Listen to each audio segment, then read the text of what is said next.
తెల్లని మనసుకు చల్లని చూపుల దీవెనలిస్తాడు. ఆంజనేయుడు నీవాడు, నీలోనే ఉన్నాడు, నీవాడై బలమిస్తాడు, నీ తోడై గెలిపిస్తాడు. శ్రీరామ్, జై జై శ్రీరామ్.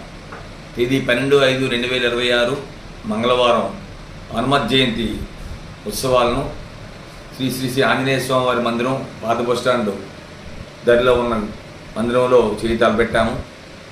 స్వామివారి పూలంగి సేవ 8 గంటల నుంచి పూలంగి సేవలో స్వామివారి దర్శనమిస్తారు. అలాగే మధ్యాహ్నం మహా అన్న సమారాధన, సాయంత్రం మరీ ముఖ్యంగా స్వామివారి శోభాయాత్ర బొబ్బిలి పురవీధుల్లో అనేక నృత్య కళాకారుల నడుమ స్వామివారిని పురవీధుల్లో మనందరినీ కలిపి ఉత్సవం నడిపిస్తాము. కాబట్టి ప్రతి ఒక్కరూ పేరు పేరున నేను ఆహ్వానిస్తున్నాను. అందరూ తప్పకుండా శోభాయాత్రలో పాల్గొని ఈ స్వామివారి యాత్రను విజయవంతంగా నడిపించాలని ప్రతి ఒక్కరికి పేరు పేరున ఆహ్వానిస్తున్నాను. జై శ్రీరామ్, జై జై శ్రీరామ్.